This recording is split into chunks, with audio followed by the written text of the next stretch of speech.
자, 반갑습니다. 5월 22일 뱃살기 이동호 대표 목요일마다 찾아뵙는 특별방송 시작하도록 하겠습니다. 자, 여전히 목요일날마다 찾아뵙고 있습니다만 지난주에 이어서 이번 주도 마찬가지로 목요일날 해드리는 방송은 아주 짧고 굵게 기술적으로든 좀 도움이 될 만한 종목들 위주로 짧게 말씀을 드리는 거니까 오늘도 진행 짧고 굵게 시작하도록 하겠습니다. 자, 지난주 한 주에 이어서 이번 주도 좀 힘든 장세가 좀 이어지고 있습니다. 말 그대로 이제 종목별 장세인데 그 종목별 장세 속에서 부익부 장세가 좀 나오고 있어요. 가장 특출난 건 시장에서 좀 고가에서 고가로 가는 종목들이 좀 많아졌어요. 그러니까 이유인즉슨 요거만 살펴드리면 ADR 수치라고 있는데 요 ADR 수치가 5월 초에 최고치를 찍더니 지금 거의 반토막 수준으로 떨어졌어요. 그러니까 이 얘기는 4월 달에 상승하는 종목과 하락하는 종목의 수가 압도적으로 상승하는 종목 수가 많아졌다면 5월 초 중순으로 해서 시장 고점을 찍는 요 시점이죠. 5월 13일, 14일 기준으로 해서 ADR 수치가 급격하게 내려오기 시작해요. 이 얘기는 상승하는 종목 수보다 하락하는 종목 수가 조금 적어도 시장은 가거나 내리거나 요걸 반복한다는 얘기예요. 그래서 앞선에서 이제 낙폭이 좀 과대했던 요 순간보다는 지금은 이제 종목별 장세나 부익부 빈익빈이 더 나오니까 올라가는 종목이 더 올라가고 내려가는 종목들이 더 불안한 흐름들을 좀 보일 수밖에 없는 흐름인 거죠. 그러니까 그 형태를 알게 되면 조금 공격적이어도 고가에서 행해야 되는 부분들이 있고 조금 밑에서 빌빌거린다면 굳이 공격보다는 방어 자세 또는 보수적인 입장을 가져야 되는 요 형태를 가져가야 되는데 그 형태에 맞춰서 또 볼 수 있었으면 좋겠습니다. 자, 지난주에 이제 드리고 나서 가장 히어로가 된 건 이제 케어젠 정도, 그리고 지난주에 드리고 나서 케어젠이 왔다 갔다 했고 아무래도 낙폭가대로는 일진전기가 가장 두드러졌죠. 일주일 동안에 일진전기, 말씀드렸던 이제 산일전기, 심지어 이제 효성중공업, 전력 설비 관련주들이 대거 일주일 만에 사상 최고가거나 강세를 이어가면서 시장보다 선방을 했었죠. 지난주 방송에서 낙폭 과대라고 말씀드렸던 전력 설비주들이 그 해당이 되는 종목들이었고 대표적으로 그 종목들이 강세가 이어졌습니다. 그 중에서는 효성중공업 그리고 가온전선 신고가 나왔고요. 그리고 일진전기, 산일전기 등도 추가로 상승이 나왔고 마찬가지로 HD 현대일렉트릭도 마찬가지였고 LS그룹도 마찬가지로 강세가 좀 이어졌습니다. 그나마 좀 빈곤한 업종 속에서 4월달 하락 뒤에 빠르게 올라온 게 이제 조선중공업이었다면 이번에 5월달 흔들림에도 지금 굳건한 모습을 보여주는 게 전력설비. 그래서 전력설비 관련해서 한 번만 더 말씀을 드리면 지금 조선중공업에 이어서 지금 초호황을 이어갈 수 있는 업종이 전력설비 같아요. 개인적으로는 4월달 그리고 작년 11월달 흔들릴 때 조선중공업에서 4월달 기준으로 현대일렉, 현대일렉이 아니죠. 현대마린엔진 그리고 한국카본을 신고가를 먹여드렸고 그 다음에 앞서서 이제 APR 같은 요런 호실적 관련 종목들이 간 부분이 있었고요. 지난주에 이제 낙폭가대로 드렸던 게 이제 APR도 같이 드렸는데 그 이후로도 상승세가 꺾이지 않았습니다. 제가 그때도 말씀드렸죠. 한 번에 음봉이 나오거나 한 번 꺾이는 자리가 나오면 그 자리가 단기적인 매수 자리가 들어오긴 한다. 그래서 지난주 10만원 후반대, 10만 8천원대가 저가였다면 이번 주에 이제 한 10% 정도 올라가는 흐름이 나왔는데 여전히 지금 거래량은 적고요. 추가 돌파도 용이한 자리라고 아직 남았습니다. 그래서 아직은 저도 APR을 거의 100%가 넘게 먹었음에도 불구하고 들고 있는 이유가 마지막 슈팅 자리가 좀 남은 그 형태로 보이기 때문에 그 형태를 마지막으로 좀 남겨 놓으려고 절반만 챙겨놓고 갔는데요. 뭐 이번 주도 그 흐름대 다시 지난주와 함께 같이 볼 생각입니다.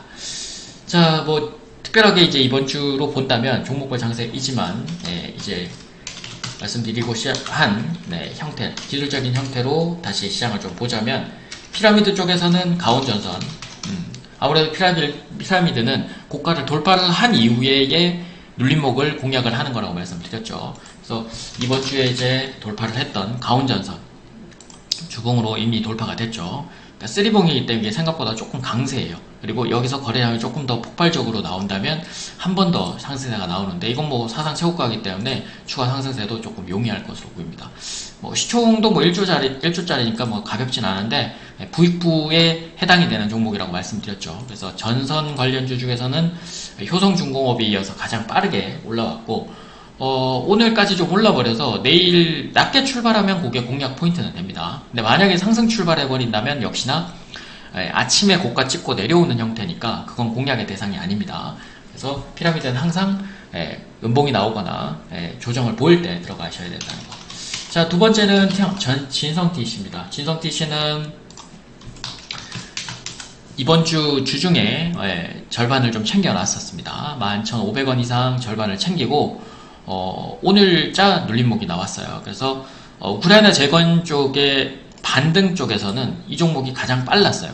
그러니까 앞서서는 뭐 SY스틸텍이나 전진건설로봇, 뭐 현대 인프라코어 뭐 이런 쪽들이 이제 강세였는데 지금 좀 바뀌었어요. 그래서 대장이 바뀌면서 진성TC나 뭐 대호특수광 이런 것들이 올라오기 시작을 했고요. 그래서 진성TC가 이번 주에 오랜 박스권을 돌파를 했어요. 그리고 거래량도 급격하게 지금 많아진 상태였고 진성TC랑 이제 직수혜가 가능한 종목이 캐터필라인데 이 캐터필라가 미국 쪽에서 우크라이나 재건 쪽을 지원했을 때 가장 직수혜가 큰 종목이에요. 그러니까 거기에 들어가는 게 이제 진성TC예요. 그러다 보니까 건설업종의 이제 불황 때문에 진성TC나 건설 기계업종들은 대부분 다 좋지 않은 실적들을 지난번에 보여줬고, 근데 만약에 우크라이나 재건 쪽으로 천문학적인 금액들이 들어가게 되면 거기에 대한 직수혜가 이쪽으로 나올 가능성이 높아요. 그래서 뭐 약간의 양봉으로 출발해도 되고요. 뭐 일단은 1,500원에서 만원대 중반 쪽까지는 진입이 가능합니다. 그래서 1등이었기 때문에 한 번 더 시세 이후에 추가 돌파 가능하니까 뭐 피라미드 쪽에서는 요거, 그리고 한 개 더 보자면 디어유, 뭐 고가의 고가를 부르고 있습니다만 원체 그 종목들 중에서는 엔터 쪽이 지금 관세 영향을 덜 받는 형태이기도 하고요. 텐센트 뮤직 쪽과 계약 체결을 하게 되면서 중국 쪽의 시장이 열리게 됐어요.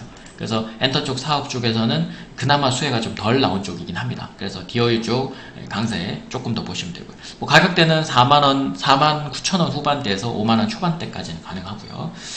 자, 그리고 N자 형태로는 뭐 오늘 공개방에서도 드리긴 했습니다. 이번 주 공개방에서 많이 드렸긴 했죠. 드리고 나서 수익을 좀 보였던 니가캠입니다. 이렇게 보면 별거 아닌데 아직 돌파를 하기 전이니까 저희는 미리 공략을 해놓은 거고요. 주봉으로 보면 요 지난번 고점 대비해서 요걸 돌파를 하게 되면 한 번 더 슈팅이 14만원대에서 최고가 돌파를 한 번 더 하게 됩니다. 자리나 뭐 이런 것들은 한 번 슈팅이 가능한 자리니까 그렇게 좀 보시고, 한 개 더 바이오 쪽에서는 퓨리옥스 바이오, 뭐 요것도 최근에 고가를 올리고 있는 종목 중에 하나고요. 오랜 박스권을 돌파하자 신규 상장한 지 얼마 되지 않은 종목이라서 조금 가볍게 넣을 수 있는 종목들이고요. 또 한 가지는 이제 어제 강세를 좀 보였던 동성와인텍, 요거는 조선 중공업 쪽에서는 지금 초호황이 계속 이어지기 때문에 LNG 쪽에서는 한국카본, 동성와인텍 두 개 보시라고 말씀드렸는데 어제 엊그저께 계속 강세를 좀 보였고요. 오늘 누림목 자리였으니까 25,000원 초반대에서 24,000원 후반대 가능합니다. 자, 마찬가지로 낙폭과드는 지난주와 마찬가지로 산일전기, 일진전기 그대로 이어서 보시면 됩니다. 뭐 지난주 들어가셨던 분들은 아직 급등이 나온 상태가 아니기 때문에 이런 종목들이 천천히 올라가다가 급등을 좀 보이는 형태가 좀 생깁니다. 그래서 앞서서 뭐 APR도 그랬고 APR도 급등이 나왔으니까 지금 이렇게 보이는 거지 4월달이나 2월달, 3월달 천천히 올라가다가 마지막 슈팅이 실적으로 돌파가 됐거든요. 결국 1분기 쪽 실적도 호조였던 산일전기나 일진전기가 2분기 실적까지 아직 많이 남았어요. 하지만 이제 5월 말이니까 이제 6월달 넘어가면서는 다시 다음 분기 실적들이 또 예상이 됩니다. 그래서 효성중공업이나 산일전기 이런 종목들은 전력 설비이지만 지금 초호황을 따라가는 조선업과 거의 닮아 있는 형태예요. 그래서 조선업의 동성화인텍, 한국카본, 성광밴드, 태광 이런 것들을 줄줄이 이제 100% 이상씩 수익을 내드린 그 결과물에서 초호황일 때 어떻게 해야 되는지를 잘 보여드렸는데 전력 설비가 지금 그런 형태로 가고 있습니다. 그래서 이번에도 지금 강원전선이 그랬지만 일부의 종목들이 최고가 돌파를 가장 먼저 하는 점은 조금 주목해야 될 부분이라서 그쪽을 같이 염두에 두시고 역시나 APR 상승 추세 그대로 이어가셔야 되니까 낙폭이 한 번 정도, 두 번 정도 낙폭이 과대한, 물론 거래량은 적어야 됩니다.